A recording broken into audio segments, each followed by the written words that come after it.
3 number के प्रश्न में आ चुके हैं। संख्या पद्धति प्रश्नावली 1.3 का तीसरा नंबर। कहता है निम्नलिखित को P बटा Q के रूप में व्यक्त कीजिए जहां P और Q पूर्णांक हो तथा Q जो है 0 नहीं होना चाहिए। उदाहरणों में हम लोगों ने बार वाले संख्याओं को P बटा Q के रूप में बदलना सीख चुका है। अगर आपने देख लिया है तो खुद से भी इसको आप प्रैक्टिस कर सकते हो, कोई भारी वाली बात नहीं है ना। खैर, अब चूंकि वीडियो में आ ही गए हैं तो हम लोग को बनाना पड़ेगा। चलो तो क्या करेंगे, हल लिखते हैं। सबसे पहले हम लोग लिखेंगे हल, है ना। एक नंबर में क्या है, 0.6 पर बार है। 6 पर बार, कितने अंकों पर बार है, 1 अंक पर बार है, तो ये सस्ता वाला है ना। तो सबसे पहले हम लोग क्या करते हैं, मान लेते हैं कि ये जो संख्या ये x है। क्या है, x है।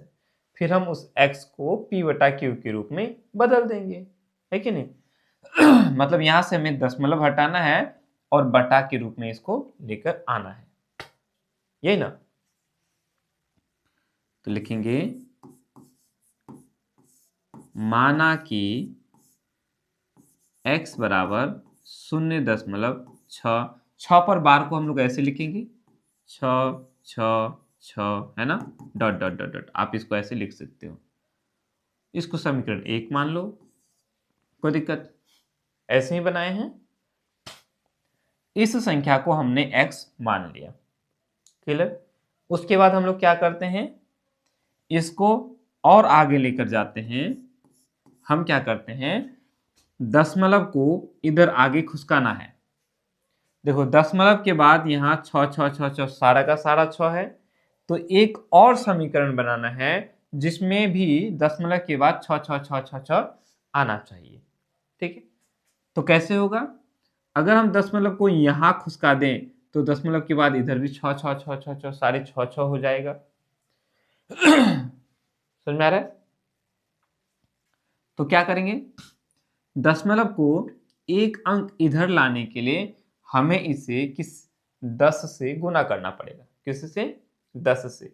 जब हम दशमलव वाले संख्याओं को 10 से गुना करेंगे तो एक अंक दशमलव इधर खुसक जाता है। काफी सारे क्लियर किए हैं। तो 10 से गुना करेंगे तो इस दोनों को गुना करेंगे, 10x को भी 10 से गुना करेंगे तो क्या हो जाएगा 10x।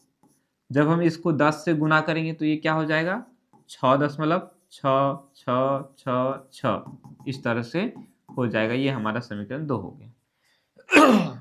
हमने इसको 10 से गुना किया तो दशमलव कहाँ आ गया, यहाँ था, यहाँ से यहाँ दशमलव आ जाएगा, ठीक है। तो दशमलव हमारा ये 6 इधर आ गया, दशमलव इधर आ गया। इसमें कैसे, अगर आपको दें 4.325, बोलेंगे इसको 10 से गुना करो तो क्या हो जाएगा, जब आप इसको 10 से गुना करोगे तो दशमलव यहाँ खुसक जाएगा, 3 से पहले है तो 3 के बाद हो जाएगा, 4.3.25। क्लियर। चलो, अगर नहीं पता है तो मैं थोड़ा डिटेल बता दिया। बस हो गया, 2 ही समीकरण में हम लोग का काम यहाँ हो जाएगा। क्यों, क्योंकि इन दोनों ही समीकरणों में हम देखेंगे, पहला वाला समीकरण में देखो दशमलव के बाद 6 6 6 6 6, दूसरा वाला समीकरण में देखेंगे 6 6 6 6 6, यानी हमारा रास्ता साफ है। अब क्या करेंगे, हम दूसरे समीकरण में से पहला समीकरण को घटा देंगे। यहां लिखेंगे समीकरण 2 घटा 1, दूसरे में से हम 1 को घटा देंगे तो क्या हो जाएगा 10x बराबर 6.666, इस तरह से ये हो गया। समीकरण 1 है x घटा 0, दशमलव के सामने दशमलव लगाना है, 6 6 6 6, इस तरह से ये हो गया। क्लियर। अब हम क्या करते हैं, इसको ऐसे लाइन खींच देते हैं जोड़ घटा के तरह, है ना। लाइन खींचने के बाद चूंकि हम घटा रहे हैं तो यहाँ घटा चिन्ह लगाएंगे, यहाँ भी घटा का चिन्ह लगाएंगे, है कि नहीं। 10x में से एक x चला जाएगा तो क्या बचेगा 9x, बराबर के सामने में बराबर का साइन लगाएंगे। उसके बाद देखो यहाँ देखो दशमलव के बाद ये सारा 6 6 6 है, दशमलव के बाद ये सारा 6 6 6 6 है, तो 6 में से 6 कट गया, खत्म हो गया, क्या हो गया, दशमलव के बाद सारा का सारा 0 हो गया। 6 6 6 6 6 डॉट डॉट लगा दिए, मतलब अनंत तक इतने सारे 6 हैं कि हम उसको गिनती ही नहीं कर सकते। तो अनंत से पकड़ के हम 6 को, ऊपर में भी 6 और नीचे में भी अनंत में 6, तो 6 में से 6 गया 0, 6 में से 6 गया 0, 6 में से 6 गया 0, इस तरह से 6 में से 6 गया 0, 6 में से 6 गया 0, तो दशमलव के बाद सबके सब क्या हो जाएगा, इधर 0 हो जाएगा। तो दशमलव के बाद अगर 0 है तो उसका कोई मतलब होता है, कुछ नहीं, इसलिए हम उसको हटा देंगे। क्या कर देंगे, उन्हें हटा देंगे। अब क्या बच गया, 6 में से 0 गया, क्या बचेगा, 6 बचेगा। कोई दिक्कत। अब आप इसको आगे लेकर जाओ। 9 और x गुना हो रहा है, तो 9 को हम उस पार लेके जाएंगे, तो 6 इधर आएगा तो ये बटा में हो जाएगा, गुना में इधर आके बटा में। कट रहा है तो काट दो, नहीं तो छोड़ दो। 6 और 9 दोनों कटेगा 3 का पारा में, 3 दूनी 6 और 3 तिया 9, यानी कि 2/3। हमें क्या कहा कि इसे जो है ना p/q के रूप में लिखो। देखो p/q 2/3 p/q के रूप में हो गया, बस हो गया, कहानी खत्म। जो कहा था हमने वो कर दिखाया। हमें इसको p/q के रूप में लिखना था, हमने लिख लिया। लिखेंगे अतः 0.6 पर बार बराबर 2/3 है। हो गया, कहानी खत्म। p/q के रूप में हमने लिख लिया। कोई दिक्कत। ये जो q है, ऊपर वाला p नीचे वाला q, q हमारा 0 नहीं होना चाहिए। देखो q हमारा 0 नहीं होना चाहिए, तो q हमारा 0 है, 3 है, 0 नहीं ना है, तो ये हमारा हो गया। ये हुआ हमारा सब्जेक्टिव। इस तरह से बनाना को कहते हैं सब्जेक्टिव। ओके। अगर ये प्रश्न ऑब्जेक्टिव में होता, आपको देकर के पूछता कि 0.6 पर बार है, इसे p/q के रूप में बदलो, तो क्या करोगे, सीधा शॉर्टकट तरीका है। देखेंगे दशमलव के इधर में कितने अंकों पर बार है, तो बोलेंगे सर 1 अंक पर बार है, तो 1 अंक पर बार है तो 1/9। क्लियर। उसके बाद और कुछ है, कितने अंकों पर बार नहीं है, तो ऐसा कोई भी अंक नहीं है जिस पर बार नहीं है, 0 0 को नहीं बोलते हैं, तो इसको 6 उतार देंगे। अब ये कटेगा, 3 दूनी 6, 3 तिया 9, 2/3 हो गया, खत्म कहानी, यही हो गया। ठीक है, चलो उतार लो इसको, इसको उतार लो। उसके बाद दूसरा नंबर का भी मैं बता देता हूं। वीडियो रोक करो के उतार लो। उतार लिया होगा मेरे ख्याल से। चलो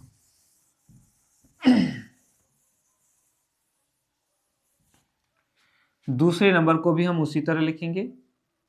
लिखेंगे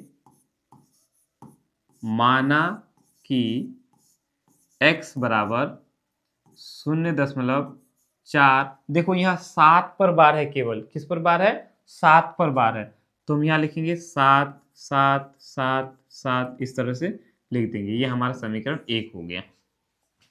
ठीक है। पुनः हम क्या करेंगे, इस दशमलव को यहां खुसकाएंगे, एक अंक आगे लेकर जाएंगे, तो क्या हो जाएगा, इस दशमलव को हमें यहां लाना है, तो क्या करेंगे, एक अंक अगर उधर खुसकाना है तो 10 से गुना करना है, अगर 2 अंक उधर खुसकाना है तो 100 से गुना करना है, 3 अंक खुसकाना है तो 1000 से गुना करना है। ठीक है, चलो इसको 10 से हम गुना कर देते हैं, ये हो जाएगा 10x। ठीक है, अब हम क्या किए, 10 से हमने इसको भी गुना किया, तो 10 से इसको भी गुना करेंगे, तो क्या हो जाएगा, ये 4.77777। आप इसको समीकरण 2 मान लो। अब देखो इन दोनों समीकरणों में क्या, दोनों समीकरणों में दशमलव के बाद अंकों की संख्या सेम है, तो देखेंगे हम दशमलव के बाद यहाँ 4 है और दशमलव के बाद यहाँ 7 है, तो अभी बात नहीं बनी है और आगे चलना है हमें। ठीक है, दशमलव के बाद हमें क्या करना है, बराबर कर देना है। तो अगर इस दशमलव को हम यहां लेकर आ जाएं एक और समीकरण बना करके, तो क्या हो जाएगा, दशमलव के बाद इसमें 7 7 7 7 है, दूसरे वाले समीकरण में उसमें भी 7 7 7 होगा, है ना। तो चलो, तो इसको खुसका के यहां लाने के लिए हमें क्या करना पड़ेगा, फिर इसको 10 से गुना करना पड़ेगा, है ना। किससे गुना करना पड़ेगा, 10 से। तो 10 को 10 से गुना करेंगे तो ये हो जाएगा 100x, 10 से गुना करेंगे तो ये दशमलव इधर खसक जाएगा, तो 4 7 दशमलव 7 7 7 7, इस तरह से ये हो गया समीकरण 3।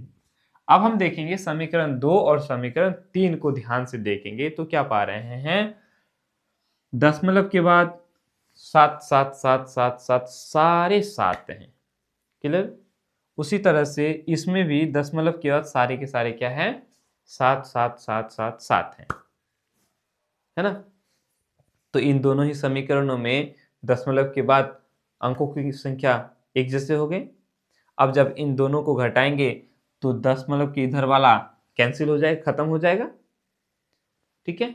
चलो अब हम यहाँ क्या करेंगे, समीकरण 3 में से, क्योंकि 3 बड़ा है ना, ये 100x है, ये 10x है, तो इससे घटाएंगे, 3 घटा 2 करेंगे, एक को नहीं घटाएंगे, 2 को।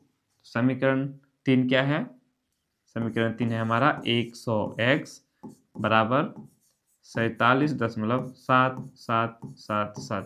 कुछ बच्चे कहेंगे कि सर यहाँ तो आपको 4 ठो 7 था, ठीक है, अच्छी बात है, दशमलव यहाँ लेकर आ गए तो 4 इधर आ गया, इधर 4 ठो 7 बच गया। अब बोलेंगे कोई बच्चे सर लेकिन यहाँ तो 4 ठो 7 था, तो 4 ठो 7 यहाँ रह गया, फिर ये 7 एक्स्ट्रा कैसे आ गया, ऐसे भी बोल सकते हैं कुछ बच्चे है ना। तो ध्यान दें, दशमलव के बाद हम इधर 7 7 7 पर बार है ना, तो कितना ही 7 है, इधर तो सारा 7 7 ही है कि नहीं। हमने दशमलव को यहाँ लेकर के आ गया तो ये 7 तो यहाँ आ गया, बाकी इधर देखेंगे तो ये सारा 7 7 ही ना है, तो हमने 4 ठो 7 को दिखा दिया, कोई दिक्कत। चलो उसके बाद समीकरण 2 को लिखते हैं, 10x बराबर 4, दशमलव को सामने सामने लिखेंगे, 7 7 7 7 7 7 7 7 7 7 7 7 7 7 7 7 7, ये हो गया। अब हम इसे खींचेंगे, यहाँ घटा लगाएंगे, यहाँ भी घटा लगाएंगे, क्यों लगाएंगे, क्योंकि हम लोग घटा रहे हैं।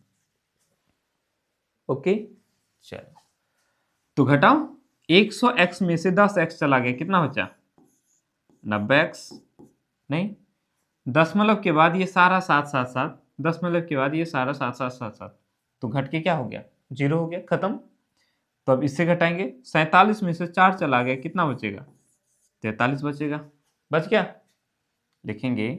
इसीलिए x बराबर कितना हो जाएगा, 43/90। आया समझ में, 90 चूंकि x के साथ गुना हो रहा है, बराबर की इस पर आएगा तो बटा में हो गया, भाग में हो गया। 43/90, बोलो क्या ये कटेगा, जाहिर बात है नहीं कटेगा। जब नहीं कटेगा तो इसको छोड़ देंगे, तो बोलेंगे अतः किसको दिखाना था, 0.4 सिर्फ 7 पर बार, 4 पर नहीं, बराबर कितना हो गया, 43/90 है, हो गया। पुनः वही बात, चूंकि ये सब्जेक्टिव था तो हम लोगों ने इसको बनाया। अगर ऑब्जेक्टिव में पूछता कि भाई इसको बताओ 0.4 7 पर बार है, इसको p/q के रूप में बदलो, है ना। तो सीधा क्या करते हम लोग, इधर देखते बोलते कि दशमलव के इधर देखो जी कितने अंकों पर बार है, तो बोलेंगे सर एक अंक पर बार नहीं है, तो 1 ठो 9, जितना सॉरी जितने अंकों पर बार रहेगा उतना ठो 9, कैटनो अंक पर बार है तो 1 ठो अंक पर, तो 1 ठो 9।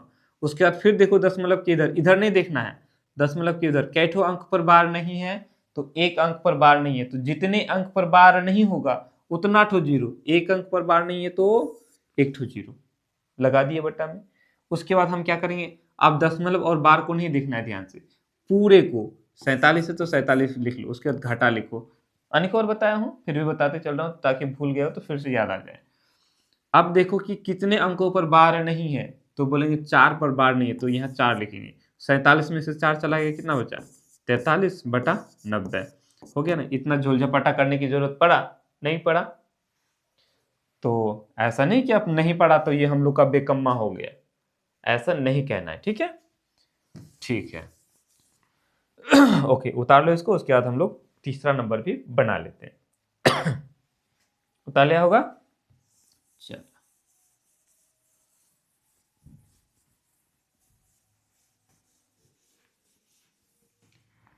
तीसरा नंबर को भी हम लोग क्या करेंगे, माना कि इसको भी हम x मान लेते हैं, माना कि x बराबर 0.001 001 इन तीनों पर बार है तो ये बार बार आएगा, 001 001 आगे चलेगा तो ऐसे ही आते रहेगा। ये समीकरण 1 ले लिए, ठीक है। अब इसको ध्यान से देखो, इसमें 1 अंक पर बार था, इसमें भी 1 अंक पर बार था, है ना, लेकिन 4 पर बार नहीं था।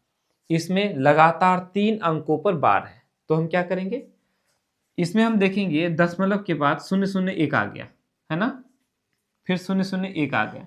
तो यदि हम इस दशमलव को यहां उठा करके लेकर आ जाएं तो क्या मिलेगा, दशमलव के बाद 001 001 001, तो ये तो हमारा इधर आ जाएगा, फिर दशमलव हो जाएगा। अगर यहां आ जाएगा तो 1 के बाद दशमलव लग जाएगा और इधर क्या हो जाएगा, 001 001 001। तो यानी कि एक दूसरे समीकरण में ही हम लोग का काम हो जाएगा, है कि नहीं। हमें क्या चाहिए, दोनों समीकरणों में दशमलव के बाद एक जैसे अंक आने चाहिए, है कि नहीं। चलो, तो वही हम यहां करेंगे। तो यहां लाने के लिए दशमलव को क्या करना पड़ेगा, बताना तो जरा। तो इसको यहां लाने के लिए दशमलव को कितने अंक कुदकना पड़ेगा, 3 अंक, यानी कि 1000 से गुना करना पड़ेगा। 3 ठो जीरो से गुना करना पड़ेगा, 1 लगा करके 1000 से गुना करना पड़ेगा। तो बस सीधा हम क्या करेंगे, 1000 से गुना कर देंगे। तो x को 1000 से गुना करेंगे तो क्या हो जाएगा, 1000x हो जाएगा। उसके बाद जब हम इस 1000 से इसको गुना करेंगे तो दशमलव कहाँ आ जाएगा, यहाँ। तो ऐसे होगा ना, यहाँ हो जाएगा ना। तो दशमलव से इधर हम देखेंगे तो शुरुआत में जीरो का कोई मतलब नहीं होता है ना, 001, तो 1 ही ना हुआ, तो हम यहाँ लिखेंगे 1, उसके बाद दशमलव लगा दिए, तो दशमलव यहाँ आ गया। अब इधर क्या है, वही है 001 001, है कि नहीं, फिर 001 आगे अगर चलें तो इसी तरह से ये 001 001 आते रहेगा। चलो, अब हम देख रहे हैं कि इन दोनों ही समीकरणों में दशमलव के बाद जो है एक जैसे अंक आ चुके हैं, तो यहां हम लोग का काम खत्म हो जाता है। अब हम इसको घटा देंगे, यहां लिखेंगे समीकरण 2 घटा 1। हमेशा ही बड़ा वाला समीकरण से छोटे वाले को घटा देते हैं। तो क्या लिखेंगे, 1000x बराबर 1.001 001 001। उसके बाद समीकरण 1 लिख लेते हैं, x बराबर 0.001 001 001, ठीक है। फिर ऐसे लगाएंगे, घटा का चिन्ह लगाएंगे, है कि घटा का चिन्ह लगाना ही है। तो 1000x में से एक ठो x चला गया तो कै ठो x बचेगा, 999 ठो x बच जाएगा, नहीं बचेगा। 1000x में से एक ठो x घट जाएगा तो 999 ठो बचेगा। उसके बाद देखो दशमलव के बाद तो ये सारे बराबर हो गए, तो सब क्या हो गया, कैंसिल हो गया, 0 हो गया। अब क्या बचा, 1 में से 0 गया, 1 ही बचा, नहीं, इसीलिए अब क्या करोगे, x बराबर 1 बटा, चूंकि 999 x के साथ गुना हो रहा है, इधर आके भाग हो जाएगा, हुआ। अब ये कटेगा, नहीं कटेगा तो कहानी खत्म। लिखेंगे अतः 0.001 पर बार बराबर हो गया 1/999, यानी कि 1 को हम जब 999 से भाग करेंगे तो यही मिलेगा, यही है। वही बात, ये तो हो गया सब्जेक्टिव की। अगर ऑब्जेक्टिव में देता तो हम डायरेक्ट बना देते, 0.001 पर बार है तो हम क्या बोले कि दशमलव के इधर देखो कि कितने अंकों पर बार है, जितने अंक पर बार रहेगा उतना ठो 9 डालो बटा में। 3 अंक पर बार है तो 3 ठो 9 लगाना है लगा दिया। उसके बाद क्या करेंगे, देखेंगे, हाँ अब क्या देखेंगे, अब इस पूरे को बैठा देंगे। तो पूरा बोलेंगे तो दशमलव अब ध्यान में नहीं देना है, अब हमें दशमलव ध्यान नहीं देना है। दशमलव हटा देंगे तो बचा क्या, एक बचा ना, तो हम यहाँ क्या डालेंगे, एक डाल दिए, कहानी खत्म। नहीं हो गया, 1/99 एक बार में ही हम लोग का बनकर रेडी हो गया, है ना। चलो इस तरह से हम लोगों ने प्रश्नावली 1.3 का 3 नंबर भी कंप्लीट कर लिया। उतार लो अच्छे से।